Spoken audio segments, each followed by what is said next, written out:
Hello guys, நிறைய பேர் வீட்டில் மோஸ்ட்லி காடையே எடுத்து பண்ண மாட்டாங்க. அப்படி நீங்கள் பண்ணீங்கன்னா செட்டிநாடு ஸ்டைலில் ட்ரை பண்ணுங்க, காரசாரமாக இருக்கும். நான் 3 காடை வாங்கினேன், மொத்தமாக 195 ருபீஸ் வந்தது. அப்போ ஒரு காடை எவ்வளோன்னு கமெண்ட் பாக்ஸில் சொல்லுங்கள்.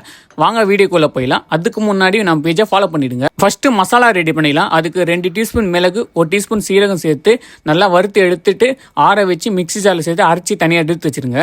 நிறைய பேர் கமெண்ட் பாக்ஸில் சொல்லுவீங்க 195 ரூபாய்க்கு நீங்கள் சிக்கனே எடுத்து சாப்பிட்டு போயிடலாமாடா. நீங்கள் சொல்கிறது கரெக்டு தான், ஆனால் காடை டேஸ்ட் கொஞ்சம் டிஃப்ரெண்டா இருக்கும். யாரெல்லாம் காடை சாப்பிட்றீங்களோ சாப்பிடலையோ கமெண்ட் பாக்ஸ் சொல்லுங்க. இருங்க நம்ம வீடியோக்குள்ள போயிடலாம். ஒரு கடாயில கொஞ்சோண்டு எண்ணெய், ஒரு பிரியாணி இலை, ஒரு பட்டை, 3 லவங்கம், 2 ஏலக்காய், 2 காஞ்ச மிளகா, பொடியை வெட்டின 2 வெங்காயம், கொஞ்சோண்டு கருவேப்பிலை, 1 டீஸ்பூன் இஞ்சி பூண்டு பேஸ்ட் போட்டு நல்லா வதக்கிடுங்க. பச்சை ஸ்மெல் போன உடனே ஒரு பொடியை வெட்டின ஒரு தக்காளி, கொஞ்சோண்டு உப்பு போட்டு நல்லா கலரி விட்டுங்க.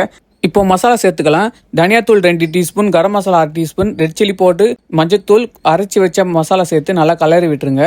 ஆல்ரெடி நம்ம காடையை க்ளீன் பண்ணி வச்சிருக்கோம், அது சேர்த்துட்டு பொறுமையாக கலரிடுங்க. அப்போதான் மசாலா எல்லாத்துக்கும் பரவும். அதுக்கப்புறம் ஒரு கிளாஸ் தண்ணி ஊற்றிட்டு ஒரு 10 நிமிஷம் நல்லா கொதிக்க வைங்க.